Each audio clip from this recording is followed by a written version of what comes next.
Hello, my name is Emma and I'm 6 years old. Today I'll be reading book 1, Harry Potter and the Philosopher's Stone by J.K. Rowling. Chapter 5, Diagon Alley. Harry woke early the next morning. Although he could tell it was daylight, he kept his eyes shut. It was a dream, he told himself firmly. A dream a giant called Hagrid came to tell me I was going to a school for wizards. When I open my eyes, I'll be home in my cupboard. There's a suddenly loud tapping noise. And there's Aunt Petunia knocking on the door. Harry thought, his heart sinking, but he still didn't open his eyes. It has been such a good dream.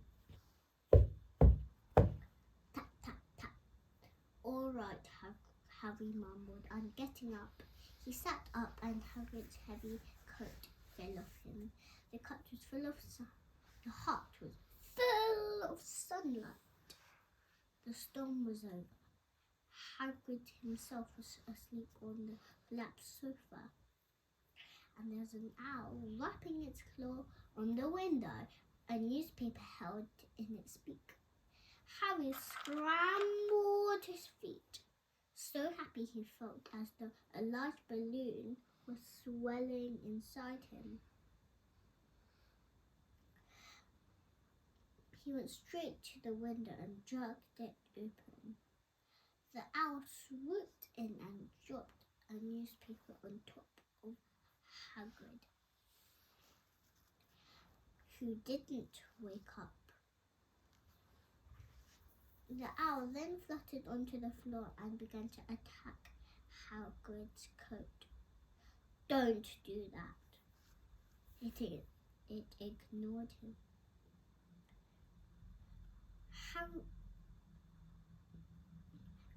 Don't do that. Harry tried to wave the owl out of the way, but it snapped its beak fiercely at him and kept on and carried on savaging the coat. Hagrid, there's an owl. Pay him. Hagrid grunted. What? He wants paying.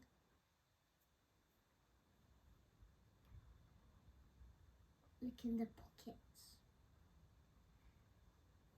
Hagrid's coat seemed to be made of nothing but pockets.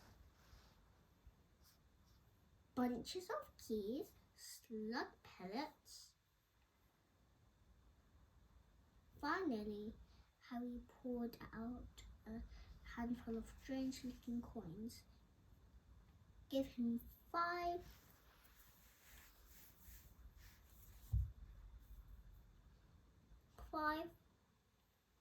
nuts, said Harry sleepily. Nuts? The little bronze ones. And the owl held out its leg.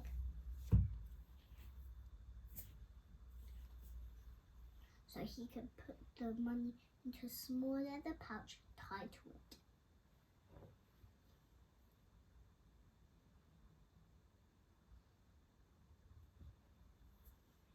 Best be off, Harry.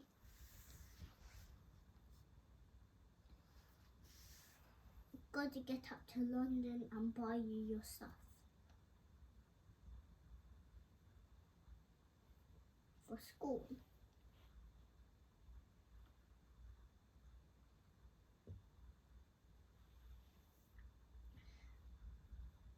So they went to the wizard's school and Hagrid.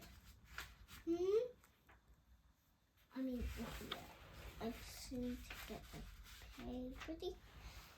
Hagrid, I haven't got any money. You heard Uncle Vernon last night. He went to pay for me to go and learn magic. Don't worry about that, said Hagrid, standing up and scratching your head. Don't do you think your parents didn't leave you anything? But their house was destroyed. The gold in the house, they think it was the gold in their house, boy. Nah, first stop for us is Gringotts. That's where all the money is. Wizards have banks? Just the one, Gringotts, run by goblins. Harry dropped the bit of sausage he was holding.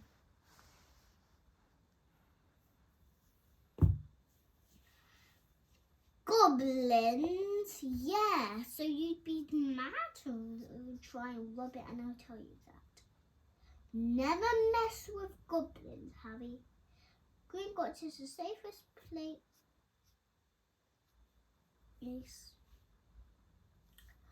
you want for anything you want to keep safe. Except maybe Hogwarts. As a matter of fact, I got to visit Gringotts anyway for Dumbledore Hogwarts business. Hagrid drew himself up proudly. He usually gets me to do important stuff for him, fetching you, getting things from Gringotts. No team trust me, see? Got everything? Come on.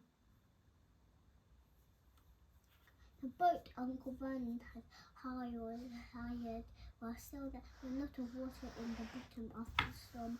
How did you get here? Harry asked, looking around for another boat. Flew, said Hagrid. Flew, yeah. We'll go back in this. Not supposed to use magic. Now I've got ya. They settled down in the boat. Harry still staring at Hagrid, trying to imagine him flying. Seems a shame to row, though. Harry did Hagrid, giving Harry another of his sideways looks. Is it okay if I speed stuff up a bit?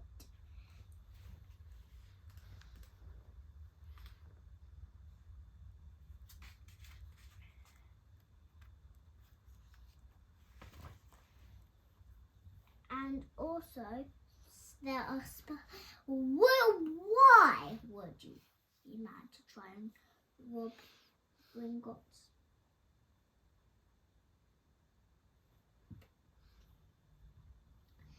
You die of hunger trying to get out, even if you manage to get your hand on something. Harry sat and thought about this while Hagrid read his newspaper, The Daily Prophet. Harry had learned from Uncle Vernon they liked to be alone while they did it. But it was very difficult. He had never asked so many questions in his life.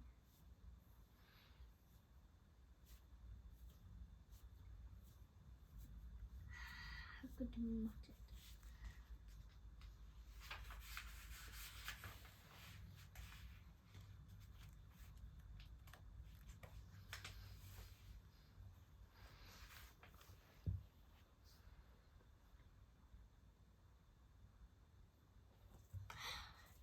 There's a Ministry of Magic? Harry asked before he could stop himself. Yeah, of course. They wanted Dumbledore for Minister, of course, but he'd never leave Hogwarts, so old Cornelius Fudge got the job. Bungalow, if there ever was one. So he pelts Dumbledore with out every morning, asking for advice.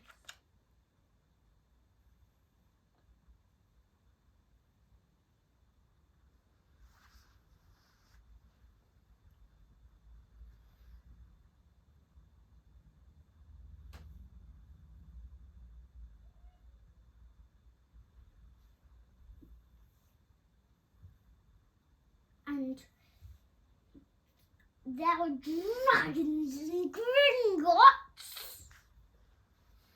Yeah, there are dragons and Gringotts. Crikey, I'd like one.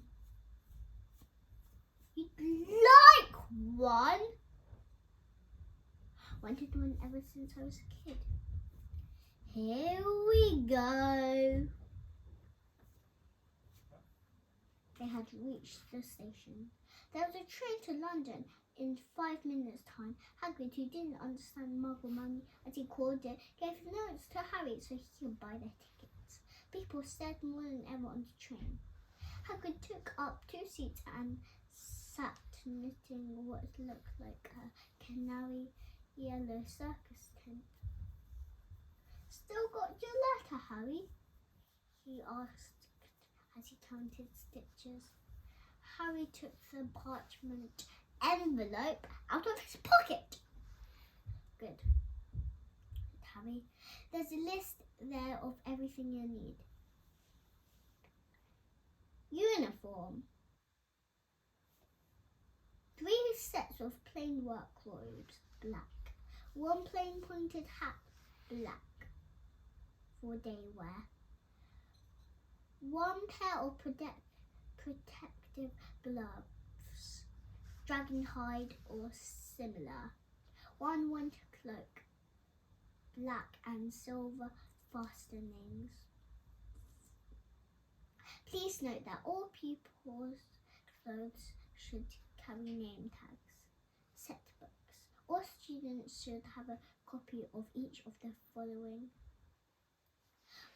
The Standard of Books of Spells, Grade 1 by Miranda Bushwalk. A History of Magic by Matilda Bagshot. Magical Theory by Adelbert Waffling. A Beginner's Guide to Transfiguration.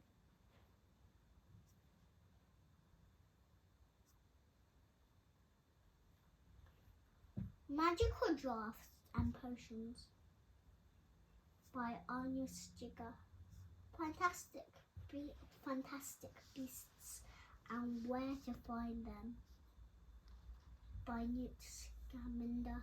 The Dark Forces, A Guide to Self-Protection by Quentin Trimble.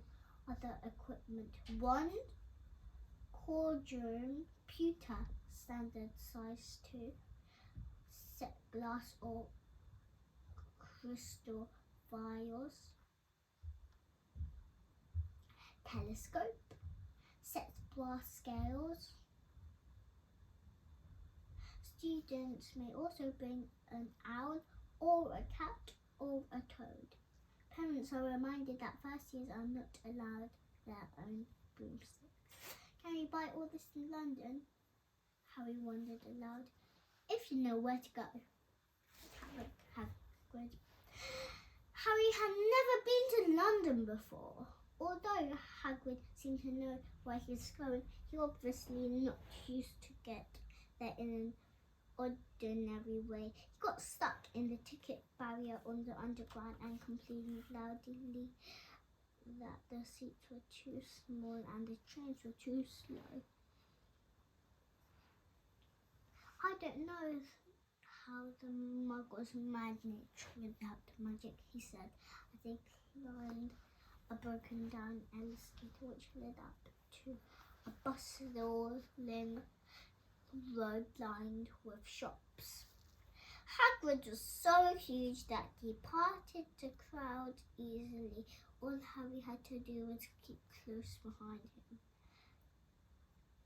They passed bookshops and music stores, hamburger bars and cinemas, but nowhere that looked as if it could sell you a magic wand. This was just an ordinary street full of ordinary people. Could there really be piles of wizard god buried miles beneath them? Yes, they could. Might this all not be some huge joke that the Dursleys cooked up? If Harry hadn't known that the Dursleys had no sense of humour, then he might have thought so yet, even though everything Hagrid had told him so far was unbelievable. Harry couldn't help trusting him. "This is it," said Hagrid, coming to a halt. "The leaky cauldron. It's a famous place." It was a tiny, grubby-looking pub. If Hagrid hadn't pointed it out, Harry wouldn't have noticed it was there. The people hurrying by didn't glance at it. The eyes slid from the big bookshop on one side to the record shop on the other, as if they couldn't see the leaky cauldron at all. In fact, Harry had the most peculiar feeling that only he and Hagrid could see it. Before he could mention this, Hagrid had steered him inside. For a famous place, it was dark and shabby. A few old women were sitting in the corner, drinking tiny glasses of sherry. One of them was smoking a long pipe. A little man in a top hat was talking to the barman.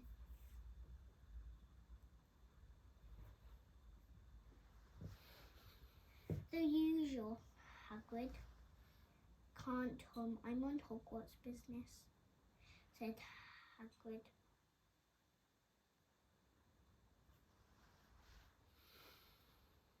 And making his knees buckle. "Good Lord," said the barman, peering at Harry. "This can't be." The leaky cauldron had suddenly got on completely still and silent. "Bless my soul," whispered the old barman. "Harry Potter, what an honour." He hurried out of the bar, rushed towards Harry and seized his hand, tears in his eyes. "Bless my soul. Welcome back, Mr. Potter, welcome back." Harry didn't know what to say. Everyone's looking at him. The old woman with the pipe was puffing on it without realizing it had gone out. Hagrid was beaming. There's a great scraping of chairs, and next moment Harry found himself shaking hands with everyone in the leaky cauldron. "Doris Crockford, Mr. Potter. Can't believe I'm meeting you at last. So proud, Mr. Potter. I'm just so proud. Always wanted to shake your hand. I'm all of a flutter."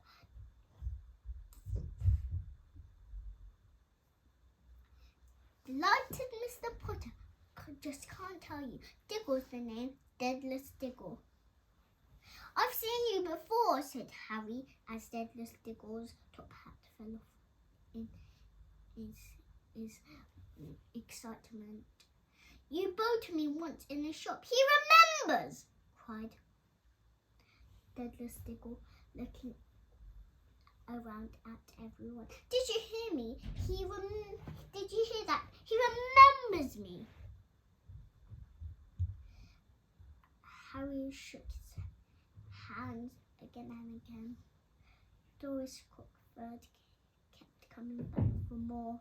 A pale young man made his way forward very nervously. One of his eyes were twitching. "Professor Quirrell," said Hagrid. "Harry, Professor Quirrell will be one of your teachers at Hogwarts." Potter, stammered Professor Quirrell, grasping Harry's hand.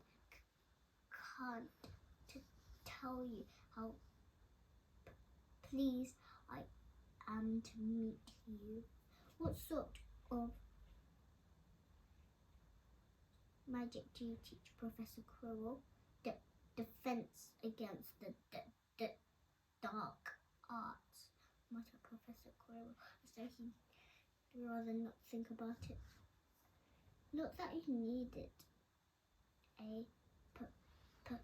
Potter. He laughed nervously. You'll be getting all your equipment, I suppose. I've got to pick up a new book on vampires myself.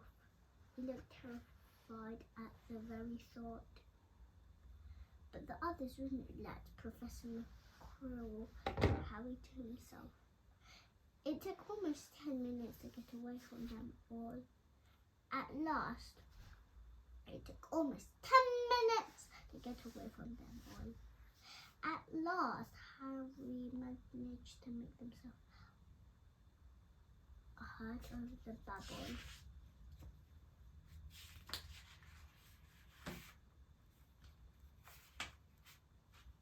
Doris Crockford shook Harry's hand one more time and he went back. Hagrid told you, you famously when Professor Quirrell was trembling to meet you. Mind you, he's always trembling. Oh yeah, poor bloke, brilliant mind. It's funny while he was studying out of books, then he took a year off to get some first-hand experience. They say he met the vampires in the Black Forest, and there's a nasty bit of trouble with the hag. Never been the same since. Scared of the students, scared of his own subject. Now, where's my umbrella? Vampires? Hags? Harry's head was swimming. Hagrid, meanwhile, was counting bricks in the wall above the dustbin. 3 up, 2 across, he muttered. What? Stand back, Harry. He tapped the walls 3 times with the point of his umbrella. The brick he had touched quivered. It wiggled. In the middle, a small hole appeared. It grew wider and wider. Soon later, they were facing an archway large enough even for Hagrid. An archway onto a cross street, which was twisted and turned out of sight. Welcome, said Hagrid, to Diagon Alley. He grinned at Harry's amazement. They stepped through the archway. Harry looked quickly over his shoulder and saw the archway shrink instantly back into solid wall. The sun shone brightly on a stack of cauldrons outside the nearest shop. Cauldrons all sizes, copper, brass, pewter, silver, self-starving, and collapsible, said the sign hanging over them. Yeah, you'll be needing one, said Hagrid, but we've got to get your money first. Harry wished he had about 8 more eyes. He turned his head in every direction as they walked up the street, trying to look at everything at once. The shops, the things outside them, the people doing their shopping, a little plump woman outside on an apothecary carries was shaking her head as they passed, saying, "Dragon liver, 16 sickles an ounce." They're mad. A low, soft hooting came from a dark shop with a sign saying, "Elop's Owl Emporium." Tawny, Screech, Barn, Brown and Snowy. Several boys of about Harry's age had their noses pressed against the window with broomsticks in it. Look, Harry!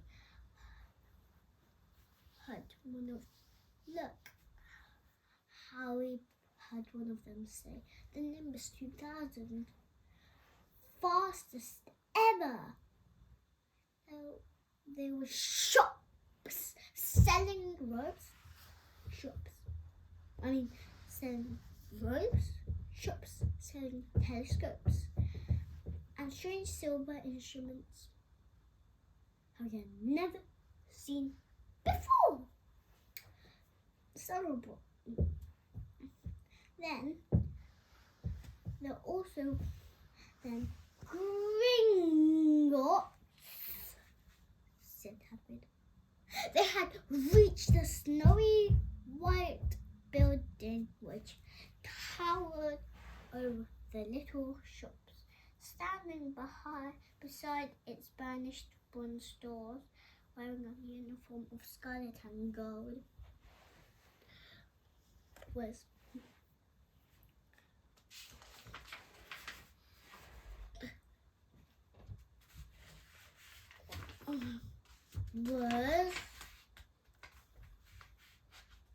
yeah, that's a goblin, said Hagrid quietly. Said this was yeah, that's a goblin, said Hagrid quietly as they walked up the stone steps towards him. The goblin was about a head shorter than Harry. He was swarthy, clever face, a pointed beard, and Harry noticed very long fingers and feet. He bowed as they walked in. This time they saw a second pair of doors with words engraved upon them. Enter, stranger, but take heed of what awaits the sin of greed. For those who take but do not earn must pay most dearly in their turn. So if you seek beneath our floors a treasure that was never yours, thief, you have been warned. Beware of finding more than treasure there.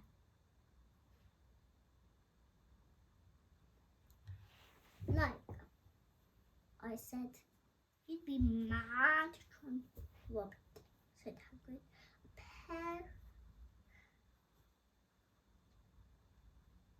A pair of goblins burrowed them inside, and they were in a vast marble hall. About 100 more goblins were sitting on high stools behind the long hand.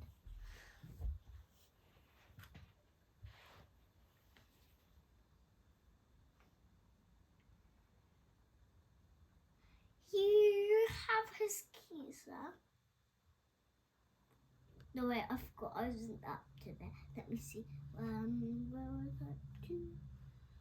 Yeah. About 100 more goblins were sitting on high stools along a counter,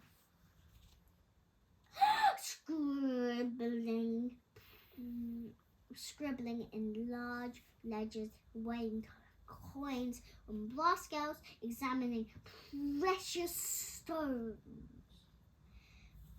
on brass scales. Through eyeglasses. There were too many doors to count leading off the hall, and yet more goblins were showing people in and out of these. Hagrid and Harry made for the counter. Morning, said Hagrid to a free goblin. We've come to take some money out of Harry Potter's safe. You've got his key, sir. Got it here somewhere, said Hagrid. He started emptying his pockets onto the counter and started scattering a handful of moldy dog biscuits over the goblin's book of numbers. The goblin only caught his nose. Harry watched the goblin on the right weighing a pile of rubies as big as blowing coals. Got it, said Hagrid at last, holding up a tiny key.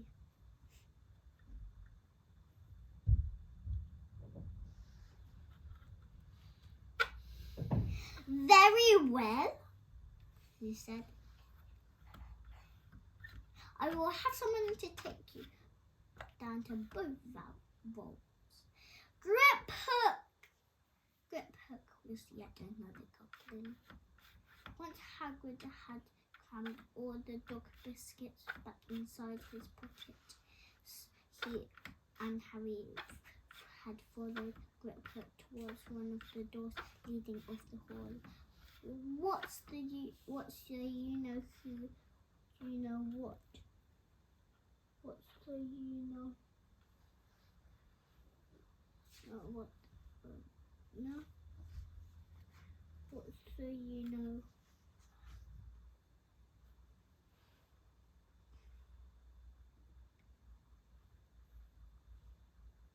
What's the you know what in Vault 713? Harry asked. Can't tell you that, said Hagrid mysteriously. Very secret. Hogwarts business. Dumbledore trusted me. More one of my jobs worth to tell you that. Grip Hook held the door open for them. Harry, who had expected more marble, was surprised. They were in a narrow stone passageway lit with flaming torches. It stooped steeply downwards, and there was a little rail track.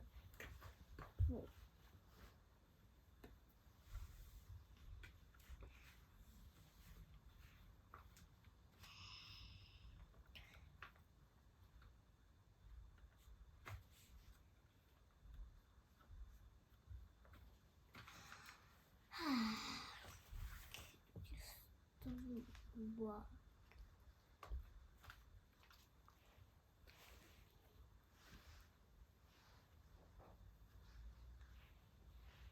Downwards, and there was a little railway tracks on the floor.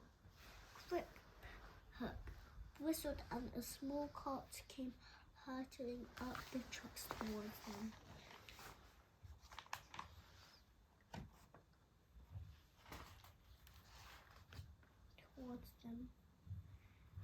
And then at first they were just hauled through a maze of twisting passages. Harry tried to remember left, right, left, middle, fork, right, left, but it was impossible.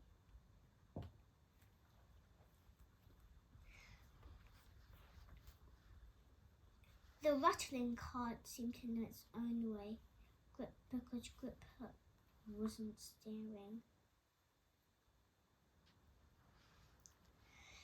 Harry's eyes stung as the cold air rushed past them.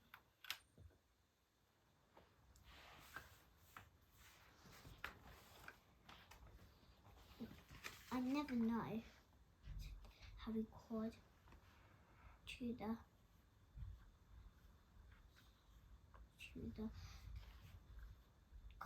to Hagrid over the noise of the cart. What's the difference between a stalagmite and a stalactite? Stalagmites got an M in it, said Hagrid, And don't ask me questions just now. I think I'm gonna be sick. He did look very green. And when the cart stopped at last beside a small door in the passage wall, Hagrid got out and had to lean against the wall to stop his trembling. Griphook unlocked the door. A lot of green smoke came billowing out, and as it cleared, Harry gasped. Inside what? Mounds of gold coins, columns of silver, heaps of little bronze nuts. All yours, smiled Hagrid. All Harry's. It was incredible. The Dursleys couldn't have known about this, or they'd have had it from him faster than blinking. How often had they complained how much Harry cost them to keep? And all the time there had been a little fortune belonging to him, buried deep under London. Hagrid helped Harry pile some of it into a bag. The gold ones are galleons. Gold are galleons. The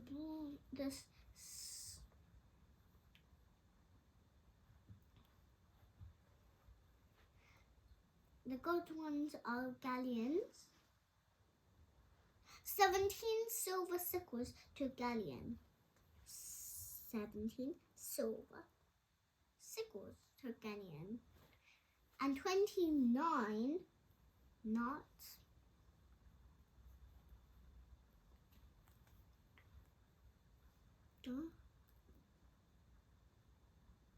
Nut to a sickle is easy enough. Right, that should be enough for a couple of times. We'll keep the rest safe for you. He turned to the Griphook. What 713 now, please? And can we go a little more slowly?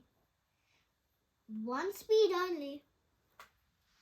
They were going even deeper now and gathering speed. The air became colder and colder as they hurtled round tight corners. They were rattling over an underground ravine, and Harry leaned over the side to see what was down at the dark bottom. But Hagrid groaned and pulled him back by the scruff of his neck. Vault 713 had no keyhole. Stand back, said Griphook importantly. He shook the door gently with one of his fingers, and it simply melted away. If anyone but a goblin tried that, they'd be sucked through the door and shut in there. How often do you check if anyone's inside? Harry asked. About once every 10 years, with a rather nasty grin. Something very extraordinary had to be inside this top security vault, and he leaned forward eagerly to see fabulous jewels at the very least. But he first thought it was empty. Then he noticed a grubby little package wrapped up in brown paper lying on the floor. Hagrid picked it up and tucked it deep inside his coat. Harry longed to know what it was, but knew better than to ask. Come on, Harry.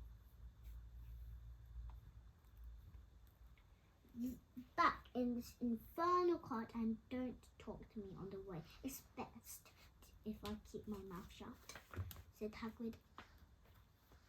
One wild cart ride later, they stood blinking in the sunlight outside Gringotts. Harry didn't know where to run first now that he had a bag full of money. He didn't know how many galleons there were to a pound to know that he was holding more money than he had in his whole life, or more money than even Dudley had even ever had.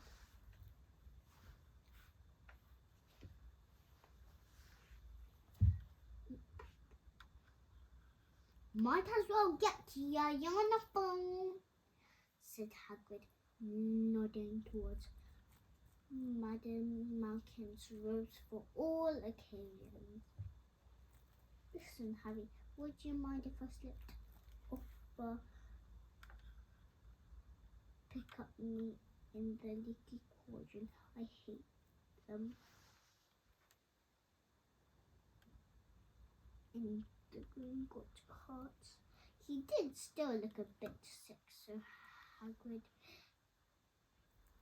entered Madame Malkin's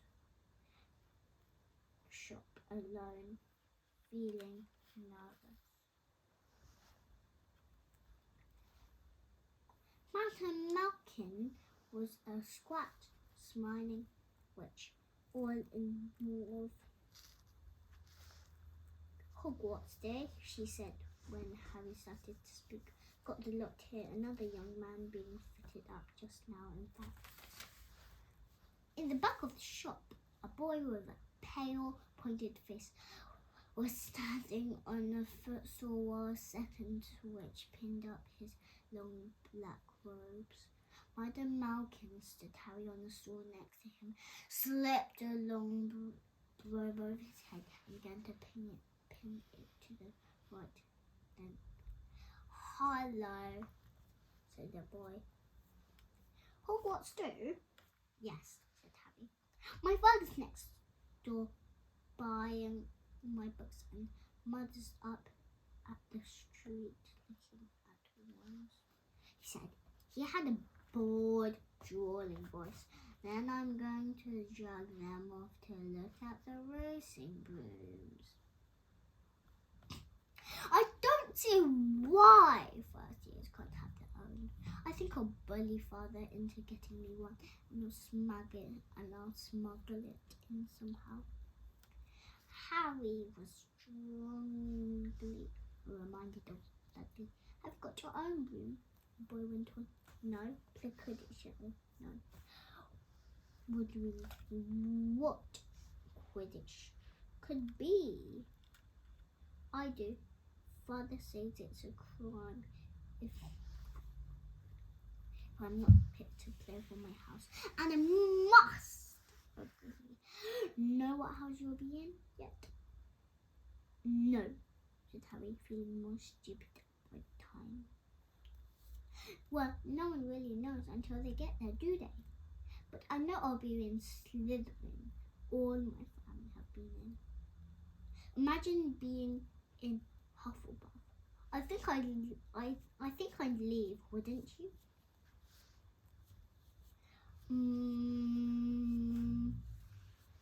Said Harry, wishing he could say something a bit more interesting. "I say, look at that man," the boy said the boy suddenly nodding towards the window.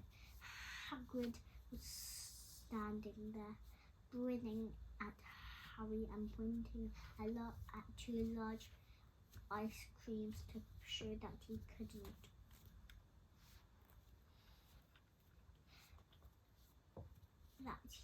come in. "That's Hagrid," said Harry, pleased to know that to something the boy didn't. "He works at Hogwarts. Oh, I've heard of him. He's a sort of servant, isn't he?" "He's the gamekeeper," said Harry.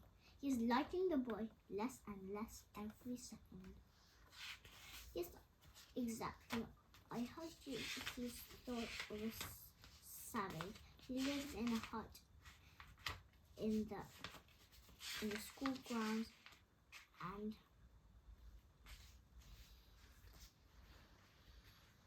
he ends up setting fire to his bed. I think he's brilliant, said Harry coldly.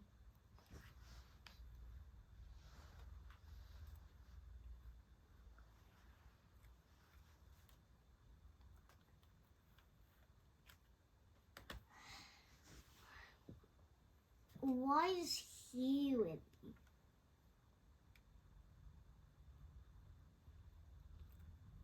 Where are your parents? They're dead. Oh, sorry, said the other, not being sorry at all. But they were outkind, weren't they? They were a witch and a wizard, if that's what you mean. I don't really think they should let the other sort in, do you? They're just not the same. They've never been brought up to know our ways. What's your surname anyway? But before Harry could answer, Madame Malkin said, "That's you done, my dear," and Harry, not sorry for an excuse to stop talking to the boy, hopped down from the stool. "Well, I'll see you at Hogwarts, I suppose," said the drawling boy. Harry was rather quiet as he ate the ice cream Hagrid had brought him, chocolate and raspberry with chopped nuts. "What's up?" "Nothing," Harry lied. They stopped to buy a bit of parchment and quills. Hagrid cheered up a bit when he found a bottle of ink that changed colour as he wrote. When they had left the shop, he said, "Hagrid, what's Quidditch? Blimey, Harry! I kept forgetting how little you know." "Not knowing about Quidditch don't make me feel worse," said Harry. He told Hagrid about the pale boy in Madame Malkin's. "You're not from Muggle family. If you know who you are,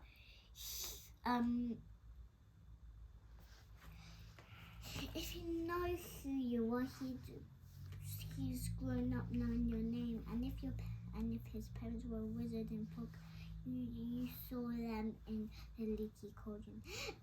Anyway, what does he know about it? Some of the best I saw were the only ones in magic of them a long time ago. Look at your mum. Look what she had, a sister. So what's Quidditch? It's our sport, wizard sport. It's like football in the Muggle world. Everyone follows Quidditch. Play up in the air on broomsticks, and there are 4 balls. Sort of hard to explain the rules. And what are Slytherin and Hufflepuff? School houses. Therefore, everyone says Hufflepuff are a lot of duffers. But I bet I'm in Hufflepuff, said Harry gloomily. Better Hufflepuff than Slytherin, said Hagrid darkly.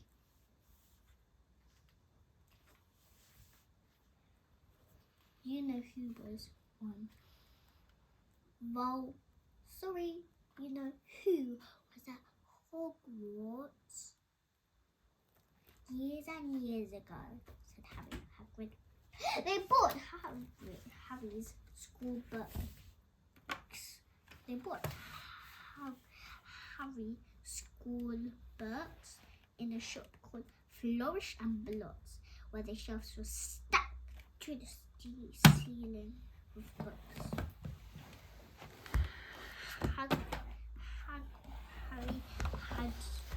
Hagrid had to drag Harry away from classes and counter classes for which your friends and be following your enemies with the latest revenges, hallows, jelly legs, tongue tying, and much, much more by Professor Verdian.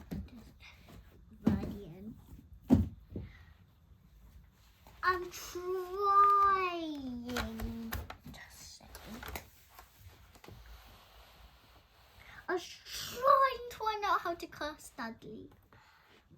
I'm not saying that's a good idea, but you're not to use magic in the Muggle world except in any special circumstances, said Hagrid. Anyway, you couldn't work any of them classes yet. You'll need a lot more study before you get to that level. Hagrid wouldn't let Harry buy a solid golden cauldron either. It says pewter on your list. But they got a nice set of skills for weighing potion ingredients and a colossal brass telescope. Then they visited the apothecaries, which was fascinating enough to make for its horrible smell, a mixture of bad stuff and see where I'm going to end this here.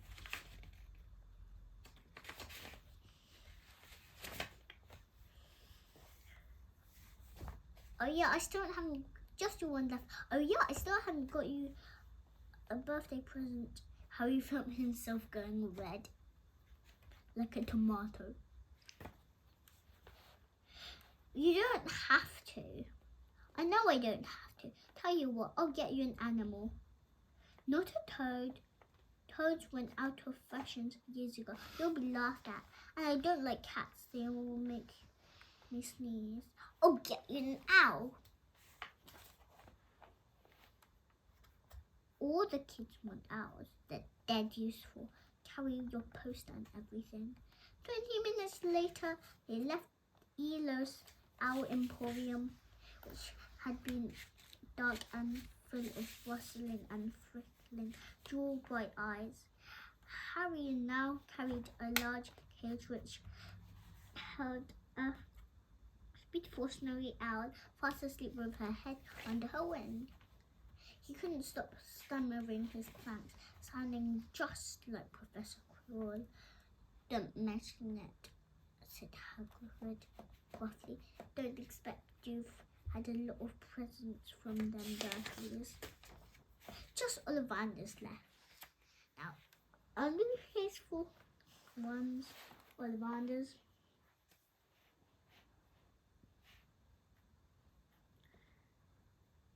Ollivanders, and there was a door that said,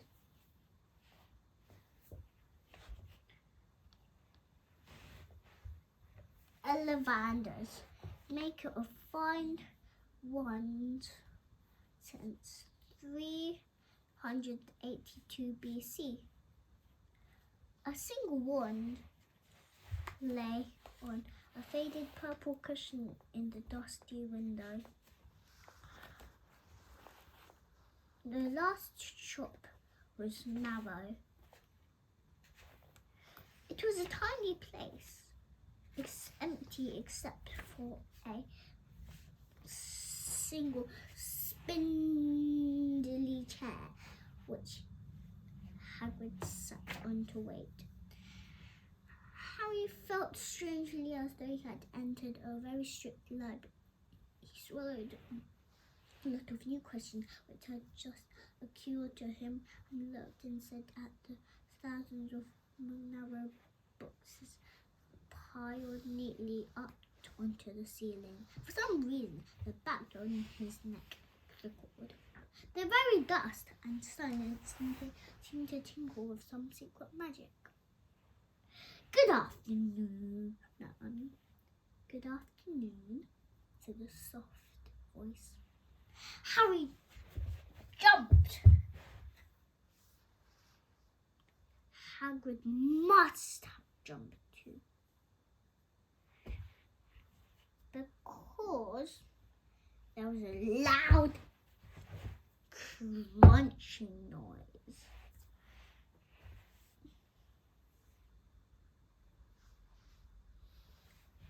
And he got quickly off the spindly chair.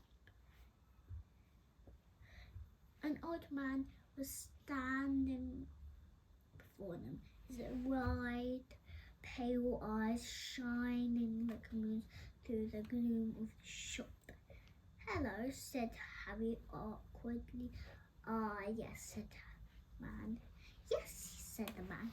Yes, I thought I'd be seeing you soon. Harry Potter. It wasn't a question. You have your mother's eyes. It seems only yesterday she was in here herself, buying her first wand, 10¼ inches long, swishy and made of willow. That's wonderful charm work.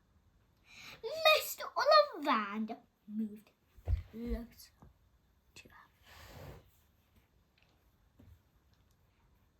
And that's where Mr. Ollivander touched the lightning scarf on Harry's forehead with a long white finger. I am sorry to say I saw the one that did it, he said softly. 13½ inches.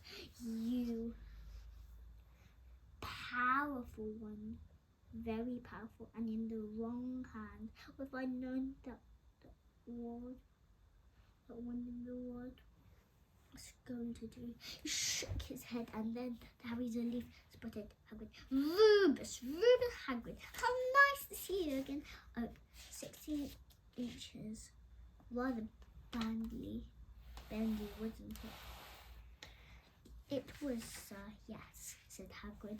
Good one, that's that one. But I suppose they snapped it in half when you got expelled, said Mr. Ollivander solemnly stern. Yes, they did, said Hagrid, shuffling his feet. I've still got the pieces, though, he added brightly.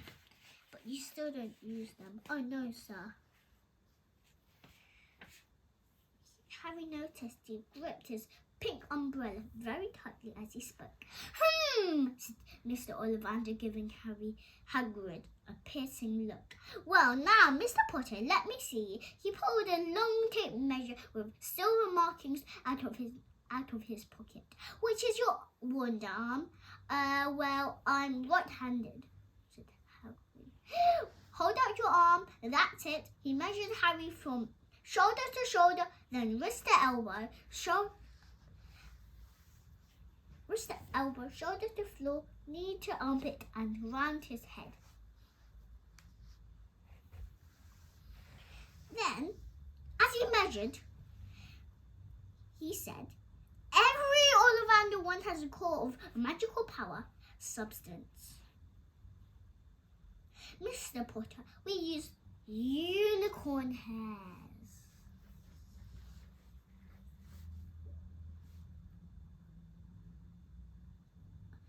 Phoenix tails.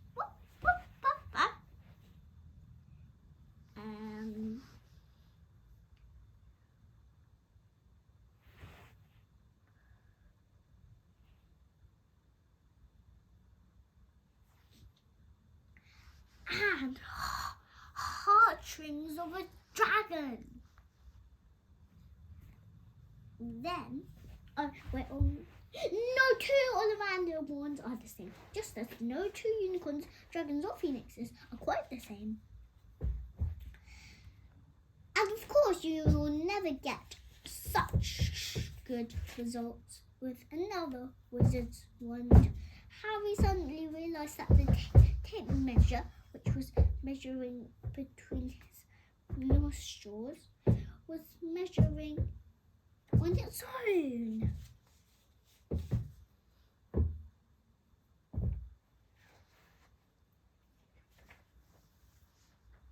Mr. Ollivander was flitting around the shelves, taking down boxes. Yeah, and that will do. That ought to do, he said. The tape measure crumpled into a heap on the floor. Right then, Mr. Potter, try this one. Beechwood and heartstring, 9 inches, nice and flexible. Just take it and give it a wave. Harry took the wand and, feeling foolish, waved it around a bit. But Ollivander like this. But Miss Ollivander snatched it back out of his hand almost at once. Maple and Phoenix feather, several inches, quite whippy. Try. Harry tried, but went hard. When it too was snatched back by Mr. Ollivander. No. Here, ebony and unicorn hair, 8.5 inches, springy. Go on, try it out. Harry tried and tried. Tricky customer, eh? But the more ones Mr. Ollivander pulled from the shelves, the happier he seemed to become. Tricky customer, eh? Not to worry, we'll find the perfect match here somewhere. I wonder now, yes, why not unusual combination, holly and phoenix feather. 11 inches, nice and supple. Harry took the wand. He felt a sudden warmth in his fingers. He raised the wand above his head and brought it swishing down the dusty air, and a stream of red and gold sparks shot from the end like firework, throwing dancing spots of light onto the walls. Hagrid whipped and clapped.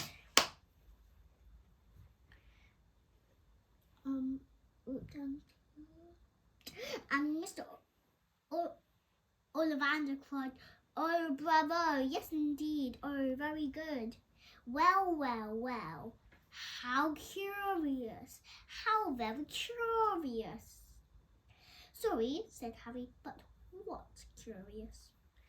Mr. Ollivander fixed Harry with his pale stare. "I remember every wand I sold, Mr. Potter. Every single one. It so happens that the phoenix hole whose tail feather